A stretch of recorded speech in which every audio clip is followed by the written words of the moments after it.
Hallelujah, praise the lord. ದೇವರ ಪರಿಶುದ್ಧ ನಾಮಕ್ಕೆ ಸ್ತೋತ್ರವಾಗಲಿ. ರಾತ್ರಿ ವೇಳೆಯಲ್ಲಿ ಮತ್ತೊಂದು ಆವರ್ತಿ ನಮ್ಮನ್ನೆಲ್ಲ ತೆಗೆಸಿಕೊಂಡು ಕರ್ತನ ಕರಗಳಲ್ಲಿ ಒಪ್ಪಿಸಿಕೊಟ್ಟು ಒಂದು ವಾಕ್ಯ ಭಾಗವನ್ನು ತೆಗೆದುಕೊಳ್ಳೋಣ. ಅದಕ್ಕಿಂತ ಮುಂಚೆ ದೇವರ ಕರಗಳಲ್ಲಿ ಒಪ್ಪಿಸಿಕೊಳ್ಳೋಣ. ಚಿಕ್ಕ ಪ್ರಾರ್ಥನೆಯನ್ನು ಮುಖಾಂತರವೇ. ಪ್ರೀತಿ ಸ್ವರೂಪನಾದ ದೇವರೇ, ರಾಜಾದಿರಾಜನೇ ತಂದೆ, ಈ ವಾಕ್ಯದೊಂದಿಗೆ ನೀವು ಮಾತನಾಡ್ರಿಪ್ಪ. ಪವಿತ್ರಾತ್ಮರೇ, ನೀವು ಮಾತನಾಡ್ರಿ, ನಾವು ಕೇಳ್ತೇವಪ್ಪ. ಯೇಸು ಸ್ವಾಮಿ ನಾಮದಲ್ಲಿ ಬೇಡಿಕೊಳ್ತೇವೆ, ಜೀವವುಳ್ಳ ಪರಲೋಕದ ತಂದೆ. ಹೀಗೆ ಆದಿಕಾಂಡ 2ನೇ ಅಧ್ಯಾಯದೊಳಗೆ ನಾವು 6 ಸೃಷ್ಟಿಯನ್ನು ಮೊನ್ನೆಲ್ಲ ಧ್ಯಾನ ಮಾಡಿದ ಪ್ರಕಾರ, ಈಗ 2ನೇ ಅಧ್ಯಾಯದಲ್ಲಿ 1ನೇ ವಚನವನ್ನು ತೆಗೆದುಕೊಳ್ಳೋಣ. ಹೀಗೆ ಭೂಮಿ ಆಕಾಶಗಳು ಅವುಗಳಲ್ಲಿರುವ ಸಮಸ್ತವು ನಿರ್ಮಿತವಾದವು. ದೇವರ ವಾಕ್ಯ ಹೀಗೆ ಹೇಳ್ತದೆ, ಭೂಮಿ ಆಕಾಶಗಳು ಅವು ಎಲ್ಲವನ್ನು ಏನಂತೇಳಿ, ಅವುಗಳಲ್ಲಿರುವ ಸಮಸ್ತವು ನಿರ್ಮಿತವಾದವು. ಈ 2ನೇ ಅಧ್ಯಾಯದಲ್ಲಿ 6 ಸೃಷ್ಟಿ ದೇವರೆಲ್ಲ ಮಾಡಿ ಮುಗಿಸಿದರು. ಆ ನಂತರ ಇಲ್ಲಿ ಕೆಳಗಡೆ ಹೇಳ್ತಾರೆ, ತನ್ನ ಸೃಷ್ಟಿ ಕಾರ್ಯವನ್ನು ಮುಗಿಸಿಬಿಟ್ಟು 7ನೇ ದಿವಸದಲ್ಲಿ ವಿಶ್ರಮಿಸಿಕೊಂಡನು. ಹಾಲೆಲೂಯಾ. ದೇವರು ಈ 6 ದಿವಸ ಸೃಷ್ಟಿಗಳನ್ನ ಕಾರ್ಯಗಳನ್ನ ಮುಗಿಸಿಬಿಟ್ಟು 7ನೇ ದಿವಸ ವಿಶ್ರಮಿಸಿಕೊಂಡನು. ಆ ದಿನ ಏನಾಯ್ತು? ಆ ದಿನವು ವಿಶ್ರಮಿಸಿಕೊಂಡಿದ್ದು, ಆ ದೇವರು ತನ್ನ ಸೃಷ್ಟಿ ಕಾರ್ಯಗಳನ್ನು ಮುಗಿಸಿ ಆ 7ನೇ ದಿನವನ್ನು ವಿಶ್ರಮಿಸಿಕೊಂಡಿದ್ರಿಂದ ಆ ದಿನವು ಪರಿಶುದ್ಧವಾಗಲಿ ಎಂದು ಎಣಿಸಿದನು. ಪರಿಶುದ್ಧವಾಗಲಿ. ಯಾವುದು? 7ನೇ ದಿವಸ. ನಾವು ನೀವು ಆಲಯದಲ್ಲಿ ಹೋಗಿ ದೇವರನ್ನು ಆರಾಧನೆ ಮಾಡುವ ದಿವಸ ಪರಿಶುದ್ಧವಾದ ದಿವಸ. ಅದಕ್ಕೆ ದೇವರ ವಾಕ್ಯ ಸ್ಪಷ್ಟವಾಗಿ ಹೇಳ್ತದೆ, ಆ ದಿನಗಳಲ್ಲಿ ನೀವು ಯಾವ ಕೆಲಸಗಳನ್ನು ಮಾಡಬೇಡ್ರಿ. ಗಂಡಾಗಿರ್ಲಿ, ಹೆಣ್ಣಾಗಿರ್ಲಿ, ದನ, ಕುರಿ, ಕತ್ತೆಗಳು, ಯಾವ ಕೆಲಸಗಳನ್ನು ನೀವು ಮಾಡಬಾರದು. ನಿಮ್ಮ ದೇವರಾದ ಯೆಹೋವನ ದಿನ, ಆರಾಧನೆ ಮಾಡುವ ದಿನ. ಹಾಲೆಲೂಯಾ. ಈ 6 ದಿವಸಗಳನ್ನ ನೀವು ದುಡಿದು ನಿಮಗೆ ಬೇಕಾದದ್ದನ್ನೆಲ್ಲ ನೀವು ಸಂಪಾದನೆ ಮಾಡಿಕೊಳ್ಳಿರಿ. 7ನೇ ದಿವಸ ನಾನು ವಿಶ್ರಮಿಸಿಕೊಂಡ ದಿವಸ ಆಗಿದ್ರಿಂದ ನೀವು ಆಲಯದಲ್ಲಿ ಹೋಗಿ ಆರಾಧನೆ ಮಾಡಿಕೊಂಡು ನನ್ನನ್ನ ಮಹಿಮೆ ಪಡಿಸಿರಿ. ಹಾಲೆಲೂಯಾ. ಎಷ್ಟೋ ಇವತ್ತು ದೇವರ ಮಕ್ಕಳನ್ನಿಸಿಕೊಂಡವರು ಜನಗಳು ಹೋಗಿ ಆಲಯವನ್ನ ಬಿಟ್ಬಿಟ್ಟು ಭಾನುವಾರ ದಿವಸನೇ ಅವರಿಗೆ ಕೆಲಸ ಜಾಸ್ತಿ ಆಗಿದೆ. ಪ್ರಿಯನಾದ ದೇವರ ಮಗುವೆ, ಭಾನುವಾರ ದಿವಸ ಬಿಸಿನೆಸ್ ಜಾಸ್ತಿ ಆಗಿದೆ. ಭಾನುವಾರ ನನ್ನ ಗಾಡಿ ಓಟ ಜಾಸ್ತಿ ಆಗಿದೆ. ಎಲ್ಲಿಗೆ ತೆಗೆದುಕೊಂಡು ಹೋಗ್ತಿದ್ಯಾ? ಇಲ್ಲಿ ಏನ್ ಹೇಳ್ತಾ ಇದ್ದಾರೆ ದೇವರು? ನಾನು ವಿಶ್ರಮಿಸಿಕೊಂಡಿದ್ದ ದಿವಸ ನೀನು ಯಾವ ಕೆಲಸವನ್ನು ಮಾಡಬಾರದು. ಹಾಲೆಲೂಯಾ. ಇಲ್ಲಿ ನಾವೇನು ಮಾಡ್ತಾ ಇದ್ದೇವೆ? ಬೇರೆ ದಿವಸ ಎಲ್ಲ ಬೇಕಾದ್ರೆ ರಜಾ ಮಾಡ್ತೇವೆ. ಆ ಭಾನುವಾರ ಸ್ವಲ್ಪ ಹಣಕ್ಕಾಗಿ, ಸ್ವಲ್ಪ ಹೆಸರಿಗಾಗಿ ದೇವರನ್ನ ಬಿಟ್ಟು ಹೋಗ್ತಿದೀವಲ್ಲ. ಆ ಸೃಷ್ಟಿ ಮಾಡಿದಂತ ದೇವರಿಗೆ ನೀವು ಇದು ಕೊಡು, ಇದೇನ ಕೊಡಂತ ಗೌರವ? ಹಾಲೆಲೂಯಾ. ಸ್ವಲ್ಪ ನಾವು ಚೆನ್ನಾಗಿ ಇದನ್ನ ಧ್ಯಾನ ಮಾಡಬೇಕು, ಚೆನ್ನಾಗಿ ನಾವು ಯೋಚನೆ ಮಾಡಬೇಕು. ಪ್ರಿಯನಾದ ದೇವರ ಮಗುವೆ, ದೇವರು ತನ್ನನ್ನು ಪ್ರತಿ ಸಲ ಕರೀತಾ ಇದ್ದಾರೆ, ಕೈ ಬೀಸಿ. ಪ್ರಿಯನೇ, ಪ್ರಿಯ ಮಗಳೇ, ಪ್ರಿಯ ನನ್ನ ಮಕ್ಕಳೇ, ನನ್ನ ಮಗನೇ, ನನ್ನ ಮಗಳೇ, ನೀವು ನನ್ನ ಬಳಿಗೆ ಬನ್ನಿರಿ. ಈ ರೀತಿ ದೇವರು ಕರೆಯುವಾಗ ನಾವು ಅದಕ್ಕೆ ಯಾವ ತರ ನಾವು ರೆಸ್ಪಾನ್ಸ್ ಕೊಡ್ತಾ ಇದ್ದೀವಿ ಅನ್ನೋದು ಬಹಳ ಮುಖ್ಯವಾಗಿದೆ. ಯಾಕಂದ್ರೆ ಅವರ ಸೃಷ್ಟಿಲಿ ನಾವು ಉಂಟಾಗಿರೋದೇ ಹೊರತು ನಮ್ಮನ್ನ ಬೇರೆ ನಾವು ಏನು ಅಲ್ಲ. ಇಲ್ಲಿ ಆತನ ಈ ಭೂಮಿ ಆಕಾಶಗಳು ನಿರ್ಮಿತ ಆಗಿದ ಮೇಲೆ ಮನುಷ್ಯನನ್ನ ಒಂದು ಸೃಷ್ಟಿ ಮಾಡಿದ್ರು ಮಣ್ಣಿನಿಂದ. ಅವರು ಜೀವ ಶ್ವಾಸವನ್ನ ಊದಿದರು. ಈ ಪೂರ್ತಿ ನಮ್ಮ ಒಳಗಡೆ ಇರುವಂತ ಪೂರ್ತಿ ಆತ್ಮ ಎಲ್ಲ ದೇವರದೇ ಆಗಿದೆ. ಪ್ರಿಯನಾದ ದೇವರ ಮಕ್ಕಳೇ, ಯಾಕೆ ನಮಗೆ ಅರ್ಥ ಆಗುತ್ತಾ ಇಲ್ಲ? ನಾವು ಇದು ಚೆನ್ನಾಗಿ ನಾವು ಅರ್ಥ ಮಾಡ್ಕೊಳ್ಬೇಕು. ಬರೀ ವಾಕ್ಯ ಹೇಳ್ತದೆ, ನೀನು ಬರೀ ಉಸಿರು ಹೋಗಲು ಎಲ್ಲಿ ಹೋಗ್ತಾರೆ? ಆತನು ಮಂಡಿಗೆ ಸೇರುತ್ತಾನೆ. ಅವರ ಸಂಕಲ್ಪ ಅವತ್ತೇ ಹಾಳಾಗಿ ಹೋಯಿತು. ಉಸಿರು ಹೋದ್ಮೇಲೆ ಈ ದೇಹಕ್ಕೆ ಏನ್ ವ್ಯಾಲ್ಯೂ ಇದೆ, ಏನು ಬೆಲೆ ಇದೆ? ಪ್ರಿಯನಾದ ದೇವರ ಜನರೇ, ದೇವರ ಮಕ್ಕಳೇ, ನಾವಿದನ್ನು ಚೆನ್ನಾಗಿ ಅರ್ಥ ಮಾಡಿಕೊಳ್ಳಬೇಕು. ನಾವು ಜೀವಂತವಾಗಿ ಇರಬೇಕಾದ್ರೆ, ಯಾವ್ದಾರ ಒಂದು ದೇಶಕ್ಕೆ ಹೋಗ್ಬೇಕಾದ್ರೆ, ಯಾವ್ದಾರ ಒಂದು ಟ್ರಾವೆಲ್ ಮಾಡ್ಬೇಕಾದ್ರೆ ಆ ಟ್ರಾವೆಲ್ ಎಕ್ಸ್ಪೆನ್ಸ್ ಏನ್ ಮೆನ್ಷನ್ ಮಾಡಿರ್ತಾರೆ ಅಷ್ಟೇ. ಆದರೆ ಉಸಿರು ಹೋದ ಮೇಲೆ 1:10 ಕೊಡಬೇಕು. ಆಂಬ್ಯುಲೆನ್ಸ್ಗಳಿಗೆ ಹಣ ಕೊಡಬೇಕು. ಯಾಕಂದ್ರೆ ಅಲ್ಲಿ ವ್ಯಾಲ್ಯೂ ಇರೋದು ಯಾವ್ದಕ್ಕೆ? ಒಳಗಡೆ ಇರೋ ಜೀವಕ್ಕೆ. ಒಳಗಡೆ ದೇವರು ಕೊಟ್ಟಿರೋಂಥ ಶ್ವಾಸಕ್ಕೆ ಮಾತ್ರ ಬೆಲೆ ಇದೆ ಹೊರತು ಈ ದೇಹಕ್ಕೆ, ಈ ಮಣ್ಣಿಗೆ ಯಾವ ವ್ಯಾಲ್ಯೂ ಇಲ್ಲ ಪ್ರಿಯನಾದ ದೇವರ ಮಕ್ಕಳೇ. ಇದು ನಾವು ಚೆನ್ನಾಗಿ ತಿಳ್ಕೊಂಡಿರ್ಬೇಕು. ಉದಾಹರಣೆ, ನಾವು ನಮ್ಮ ಶರೀರದಲ್ಲಿ ದೇವರು ಕೊಟ್ಟಿರುವಂತ ಈ ಆತ್ಮ, ಈ ಪ್ರಾಣ, ಇವೆಲ್ಲ ಹೊತ್ತುಕೊಂಡು ನಾವು ಒಂದು 500 ರೂಪಾಯಿಗೆ ಬೆಂಗಳೂರಿಗೆ ಹೋಗ್ಬೋದು. ನಮಗೆಲ್ಲರಿಗೂ ಚೆನ್ನಾಗಿ ತಿಳಿದಿದೆ, ಗೊತ್ತಿದೆ. ಆದರೆ ಜೀವ ಹೋದ ಮೇಲೆ 500 ರೂಪಾಯಿಗೆ ತೆಗೆದುಕೊಂಡು ಹೋಗ್ತಾನ? ಎಂದಿಗೂ ಇಲ್ಲ. 15,000 20,000 ಕೇಳ್ತಾರೆ ಬೆಂಗಳೂರು ಪಟ್ಟಣಕ್ಕೆ ಒಂದು ದೇಹವನ್ನು ತೆಗೆದುಕೊಂಡು ಹೋಗ್ಲಿಕ್ಕೆ. ಅಲ್ಲಿಗೆ ನೀವೇ ಯೋಚನೆ ಮಾಡ್ಬೋದು ಪ್ರಿಯನಾದ ದೇವರ ಮಕ್ಕಳೇ, ಯಾವುದಕ್ಕೆ ವ್ಯಾಲ್ಯೂ ಜಾಸ್ತಿ ಇದೆ ಎಂಬುದಾಗಿ ನಾವು ತಿಳಿದುಕೊಳ್ಬೇಕಾಗಿದೆ. ದೇಹಕ್ಕ, ಒಳಗಡೆ ಇರೋ ಆತ್ಮಕ, ಪ್ರಾಣಕ.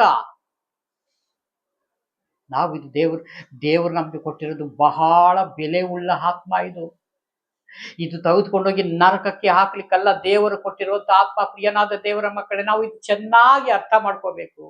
ಇಲ್ಲಿ ಮಧ್ಯದಲ್ಲಿ ಬಂದು ದುರಾತ್ಮನ ಕ್ರಿಯೆಗಳು, ಅವನಲ್ಲಿರುವ ಬುದ್ಧಿ ಜ್ಞಾನಗಳನ್ನ ಈ ಭೂಮಿ ಮೇಲೆ ಹಾಕಿ ಬಿಟ್ಟಿದ್ದಾನೆ. ಅದ್ರ ಪ್ರಕಾರನೇ ಎಷ್ಟೋ ಜನ ಇವತ್ತು ಜೀವಿಸ್ತಾ ಇದ್ದೇವೆ, ಎಷ್ಟೋ ಜನ ನಡೀತಾ ಇದ್ದೇವೆ ಪ್ರಿಯನಾದ ದೇವರ ಮಕ್ಕಳೇ. ಅದನ್ನ ಬಿಟ್ಟು ನಾವು ದೇವರ ಕಡೆಗೆ ನಿಜವಾಗಿ ನಾವು ಈ ವಾಕ್ಯದ ಕಡೆ ನಡೀತಾ ಇದ್ರೆ ಖಂಡಿತ ಎಂದಿಗೂ ನಾವು ಹಿಂಜಾರಿ ಹೋಗುವುದಿಲ್ಲ ಪ್ರಿಯನಾದ ದೇವರ ಮಗುವೆ. ಅವಾಗ ಇಲ್ಲಿ ಕೆಳಗಡೆ ಈ ಕಾರ್ಯಗಳನ್ನು ಮುಗಿಸಿ 7ನೇ ದಿವಸ ವಿಶ್ರಮಿಸಿಕೊಂಡಿರಲಿಲ್ಲ, ಆ ದಿನವು ಪರಿಶುದ್ಧವಾಗಲಿ ಎಂದು ಆಶೀರ್ವದಿಸಿದ. ಅಷ್ಟೇ ಅಲ್ಲ, ಪರಿಶುದ್ಧವಾಗಲಿ ಯಾವ ದಿವಸ? 7ನೇ ದಿವಸ.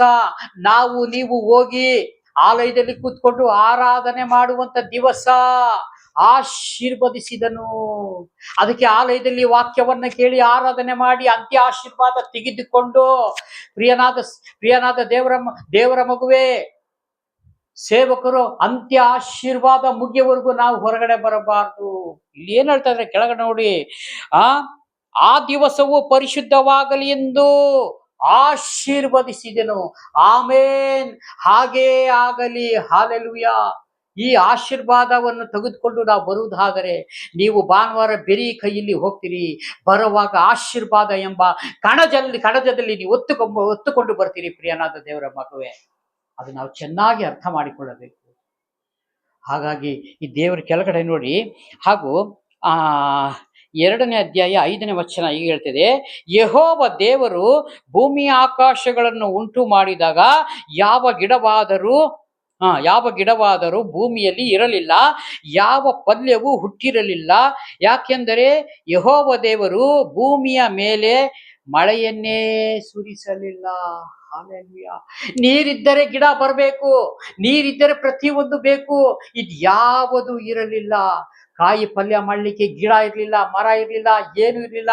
ಈಗ ನೀವು ಇವತ್ತು ಪಲ್ಯಗಳು, ಸೊಪ್ಪು, ತರಕಾರಿ ತಿನ್ನುವುದಾದರೆ ಅದು ದೇವರ ಸೃಷ್ಟಿಯಾಗಿದೆ ಪ್ರಿಯನಾದ ದೇವರ ಮಗುವೆ. ನಾವು ಯಾರು ಇಲ್ಲಿ ನೀರಾಕಿ ಬೆಳೆಸಿದಲ್ಲ, ಇದು ಆತನೇ ಉಂಟು ಮಾಡಿದ್ದಾನೆ. ಯಾಕೆ? ಮನುಷ್ಯನಿಗೆ ಇದು ಒಳ್ಳೇದು. ಈ ಕಾರ್ಯಗಳನ್ನ ಮುಗಿಸಿದಾಗ ದೇವರು ಏನ್ ಹೇಳ್ತಾರೆ? ಇದು ಒಳ್ಳೆಯದು ಅಂತ ನಾನು ನುಡಿದಿದ್ದೇನೆ. ಹಾಲೆಲೂಯಾ. ಇಲ್ಲಿ ಬೇಕಾದಷ್ಟು ಕಾಡು ಬಳ್ಳಿಗಳೆಲ್ಲ ಬೆಳೆದಿದೆ, ಅದೆಲ್ಲ ತಿಂದ್ರೆ ನಮಗೇನಾಗ್ತದೆ?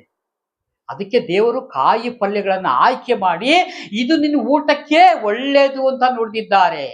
ಅದ್ರ ಮಧ್ಯದಲ್ಲಿ ಬೇಕಾದಷ್ಟು ಬಂದಿದೆ. ಈಗ ದೇವರ ಮಕ್ಕಳ ಮಧ್ಯದಲ್ಲಿ ಸೈತಾನ ಹೇಗೆ ಬಂದಿದ್ದಾನೋ ಅದೇ ರೀತಿಯಾಗಿ ಆ ಗಿಡಗಳ ಮಧ್ಯದಲ್ಲಿಯೂ ಮುಳ್ಳು ಗಿಡಗಳು, ಆ ವಿಷ ಗಿಡಗಳು, ಬೀಜ ಜಂತುಗಳು, ಕೆಟ್ಟ ಬೀಜವುಳ್ಳ ಪಲ್ಯಗಳೆಲ್ಲ ಬಂದಿದೆ. ಆದರೆ ಅದು ತಿನ್ನಕ್ಕೆ ಯೋಗ್ಯ ಅಲ್ಲ.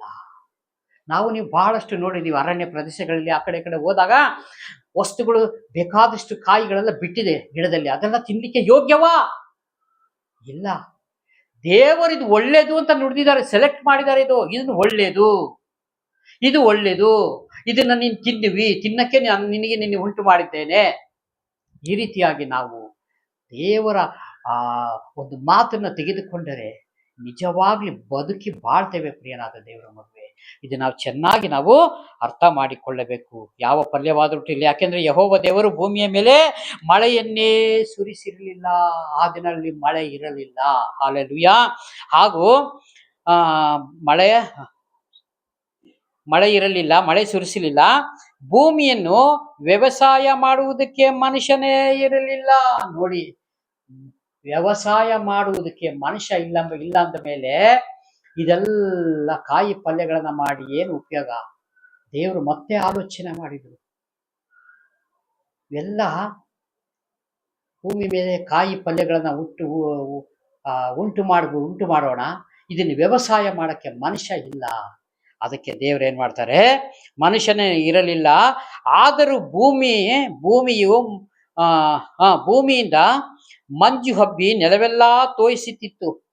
ಆದರೂ ಮಂಜು ಬಿದ್ದು ನೆಲವೆಲ್ಲ ಈ ನೀರು ಹಾಕಿದ ಮೇಲೆ ಹೇಗೆ ತೇವ ಹಾಕ್ತಿತ್ತು, ತಣ್ಣಗೆ ಹಾಕ್ತಾ ಇತ್ತು, ಆ ರೀತಿಯಾಗಿ ಮೇಲೆ ಗಿಡಗಳು ಬರ್ತಾವೆ ಅಂತ ಆಯ್ತು. ಹೀಗಿರಲಾಗಿ ಯೆಹೋವ ದೇವರು ನೆಲದ ಮಣ್ಣಿನಿಂದ ಮನುಷ್ಯನನ್ನು ರೂಪಿಸಿ ಅವನ ಮೂಗಿನಲ್ಲಿ ಜೀವಶ್ವಾಸವನ್ನು ಊದಿದನು. ಹಾಲೆಲೂಯಾ. ಆಗ ಮನುಷ್ಯನು ಬದುಕುವ ಪ್ರಾಣಿಯಾದನು. ಆದಾಮನಿಗೆ ಹೆಸರಿಟ್ಟಿರಲಿಲ್ಲ, ಮನುಷ್ಯ ಬದುಕುವ ಪ್ರಾಣಿಯಾದನು. ಮಣ್ಣಿನಿಂದ ರೂಪಿಸಿ ತನ್ನ ಶ್ವಾಸವನ್ನ ಊದಿದ ಮೇಲೆ, ಯಜಮಾನನ ಮಕ್ಕಳಲ್ಲವೇ ನಾವು? ಯಜಮಾನನು ಹೇಳಿದ ಮಾತುಗಳು ಕೇಳಬೇಕಲ್ಲವೇ? ಈ ತಂದೆ ತಾಯಿ ಭೂಮಿ ಮೇಲೆ ನಮ್ಗೆ ಅನ್ನಪಾನಗಳನ್ನು ಕೊಟ್ಟು ಚಿಕ್ಕ ವಯಸ್ಸಿಂದ ನಮ್ಮನ್ನ ಸಾಕಿ ಇಷ್ಟು ತನಕ ಮಾಡಿದರೆ, ತಂದೆ ತಾಯಿಗೆ ಬೆಲೆ ಕೊಡ್ಬೇಕೋ ಬೇಡವೋ?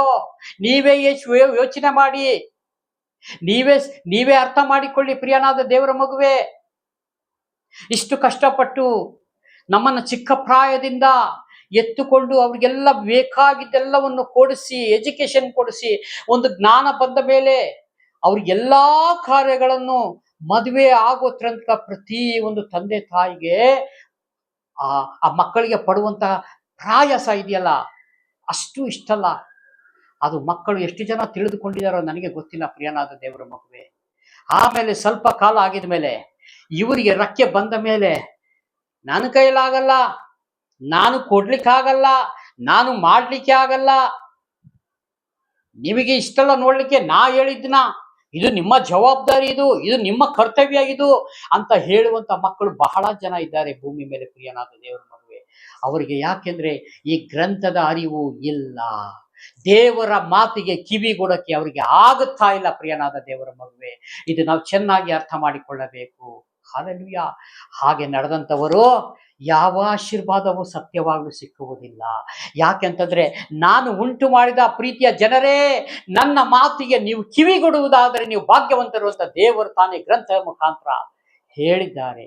ತಂದೆಯಾಗಿರ್ಲಿ, ತಾಯಿಯಾಗಿರ್ಲಿ, ಯಾರಿಗಾದ್ರೂ ನಾವು ಈ ರೀತಿ ಹೇಳಕ್ಕೆ ಸಾಧ್ಯವೋ? ಬಹಳ ಜನ ಭೂಮಿ ಮೇಲೆ ಹೇಳುವುದು ಉಂಟು. ಸ್ವಂತ ತಂದೆ ತಾಯಿನೇ ಹೊಡೆದಾಕಿದ್ದ ಜನಗಳು ಇದ್ದಾರೆ. ಅವ್ರಿಗೆ ಎಲ್ಲಿಂದ ಬರ್ತದೆ ದೇವರ ಆಶೀರ್ವಾದ? ಅವರು ಮಣ್ಕಾಲಾಕಿ ಪ್ರಾರ್ಥನೆ ಮಾಡಿ ಹತ್ತು ಕರಿಬೇಕು, ದೇವರೇ ನಿನ್ನ ವಾಕ್ಯದ ಅರಿವು ನನಗಿಲ್ಲಪ್ಪ ಸ್ವಾಮಿ, ನಾನು ತಪ್ಪು ಮಾಡಿಬಿಟ್ಟೆ ಸ್ವಾಮಿ, ನನ್ನನ್ನು ನಿನ್ನ ಕ್ಷಮಿಸು ದೇವರೇ ಎಂಬುದಾಗಿ ಅವರು ಗೋಳಾಡಿದರೆ ಪುನಃ ದೇವರು ಕರೀತಾರೆ, ನೀನು ವಾಕ್ಯದ ಅರಿವು ಇಲ್ಲದೆ ಮಾಡಿದ ತಪ್ಪಿಗೆ ನಾನು ಕ್ಷಮಿಸ್ತೇನೆ, ಇನ್ನು ಮುಂದೆ ಈ ತಪ್ಪುಗಳನ್ನ ಮಾಡಬೇಡ. ಯಾಕಂದ್ರೆ ಒಂದು ವ್ಯಭಿಚಾರ ಸ್ತ್ರೀಗೆ, ಅದು ವಾಕ್ಯ ಇದೆ, ವ್ಯಭಿಚಾರ ಸ್ತ್ರೀಗೆ ಯೇಸು ಸ್ವಾಮಿ ಹೇಳಲ್ವಾ, ಯಾರು ಪಾಪಗಳನ್ನು ಮಾಡಿಲ್ಲ, ಯಾರು ತಪ್ಪುಗಳು ಮಾಡಿಲ್ಲ, ಅವರು ಆಕೆ ಮೇಲೆ ಮೊದಲ ಕಲ್ಲು ಹಾಕರಿ ಅಂದಾಗ ಅವ್ರು ಯಾರು ಕಲ್ಲು ಹಾಕುವುದಿಲ್ಲ. ಯಾಕೆ? ಎಲ್ಲರೂ ಈ ಭೂಮಿ ಮೇಲೆ ಪಾಪ ಮಾಡಿದಂಥವರೇ. ಅದಕ್ಕಾಗಿ ಯೇಸು ಸ್ವಾಮಿ ಹೇಳ್ತಾರೆ, ಇವತ್ತು ನಿನ್ನ ಪಾಪವನ್ನು ಕ್ಷಮಿಸಲ್ಪಟ್ಟಿದೆ ಪ್ರಿಯನಾದ ಸಹೋದರಿಯೇ, ಇನ್ನು ಮುಂದೆ ನೀನು ಪಾಪವನ್ನ ಮಾಡಬೇಡ. ಎಂಥ ವ್ಯಭಿಚಾರಿ ಸ್ತ್ರೀಗೆ ದೇವರು ಕ್ಷಮಿಸಿದಾರಲ್ಲ. ಅದೇ ರೀತಿಯಾಗಿ ಇವತ್ತು ಪಾಪದಲ್ಲಿ ಸಿಕ್ಕಿರುವುದಾದ್ರೆ, ತಪ್ಪುಗಳು ಮಾಡುವುದಾದ್ರೆ, ದೇವರನ್ನ ದೂಷಣೆ ಮಾಡುವುದಾದ್ರೆ, ದೇವರನ್ನ ಹಿಂಜರಿ ಹೋಗುವಂತ ಜನಗಳೇ, ನೀವು ಪುನಃ ನನ್ನ ಬಳಿಗೆ ಬನ್ನಿರಿ, ನಾನು ನಿಮ್ಮನ್ನ ಆಶೀರ್ವದಿಸಿದ್ದೇನೆ. ನಿಮ್ಮನ್ನ ಈ ಕಷ್ಟಗಳಿಂದ, ಈ ರೋಗದಿಂದ, ಇಂತೆಂಥ ಕೆಟ್ಟ ಕೆಟ್ಟ ಅಭ್ಯಾಸಗಳಿಂದ ನಿಮ್ಮನ್ನ ನಾನು ಬಿಡುಗಡೆ ಮಾಡಿದ ಯೆಹೋವ ದೇವರು ನಾನೇ, ನಾನಲ್ಲದೆ ನಿನಗೆ ಬೇರೆ ಭೂಮಿ ಮೇಲೆ ಯಾವುದನ್ನು ನಿನಗೆ ಇಟ್ಕೊಳ್ಬೇಡ. ಹಲ್ಲೆಲೂಯಾ. ಹಾಗಾಗಿ ದೇವರಾತ್ಮನು ಹೇಳುವಂತ ಮಾತಿಗೆ ಇವತ್ತು ಕಿವಿಗೊಡುವುದಾದರೆ ನಿಜವಾಗ್ಲೂ ನಾವು ಭಾಗ್ಯವಂತರು, ನಾವು ನಿಜವಾಗ್ಲೂ ದೇವರ ಮಕ್ಕಳು ಅನ್ನೋಕ್ಕಿಂತ ಇದಕ್ಕಿಂತ ಇನ್ನೂ ಪ್ರೂಫ್ ಬೇಕಾಗಿಲ್ಲ ಪ್ರಿಯನಾದ ದೇವರ ಮಗುವೆ. ಇದು ನಾವು ಚೆನ್ನಾಗಿ ಅರ್ಥ ಮಾಡಿಕೊಳ್ಳೋಣ, ಕಣ್ಮುಚ್ಚಿ ಪ್ರಾರ್ಥನೆ ಮಾಡಿಕೊಳ್ಳೋಣ. ಸಮಯ ಮುಂದೆ ಹೋಗಿದೆ ಪ್ರೀತಿ ಸ್ವರೂಪನಾದ ದೇವರೇ, ರಾಜಾದಿ ರಾಜನೇ, ತಂದೆಯಾದ ದೇವರೇ, ಈ ರಾತ್ರಿ ವೇಳೆಯಲ್ಲಿ ಕೊಟ್ಟಂತ ಈ ವಾಕ್ಯ ಸಂದೇಶಕ್ಕಾಗಿ ಸ್ತೋತ್ರಪ್ಪ ಸ್ವಾಮಿ ದೇವರೇ. ಈ ವಾಕ್ಯದಿಂದ ಒಂದಾದ್ರೂ ಸ್ವಾಮಿ ತಪ್ಪಾಗಿ ನುಡಿದಿದ್ದರೆ ಸ್ವಾಮಿ ನನ್ನನ್ನು ದಯಮಾಡಿ ಕ್ಷಮಾ ಮಾಡು. ಯೇಸು ಸ್ವಾಮಿ ನಾಮದಲ್ಲಿ ವಿಡಿಯೋ ಮುಖಾಂತರ ನೋಡುತ್ತಂತ ಪ್ರತಿಯೊಂದು ಸಹೋದರ ಸಹೋದರಿ ನೆನೆಸಿ ನಿಮ್ಮ ಕರೆಗಳಲ್ಲಿ ಒಪ್ಪಿಸ್ಕೊಡ್ತೀನಿ. ಕಷ್ಟ, ದುಃಖ, ರೋಗ, ಸಮಸ್ಯೆ ಏನೇ ಇದ್ದರೂ ಅವ್ರಿಗೆಲ್ಲ ಬಿಡುಗಡೆ ಕೊಡು ಸ್ವಾಮಿ. ಯೇಸು ಸ್ವಾಮಿ ನಾಮದಲ್ಲಿ ಬೇಡಿಕೊಳ್ಳುತ್ತೇನೆ ಪರಲೋಕದ ಒಳ್ಳೆಯ ದೇವರೇ. Amen, amen. Praise God. God bless you. ದೇವರೆಲ್ಲರನ್ನೂ ಆಶೀರ್ವದಿಸಲಿ. ಆಮೇನ್.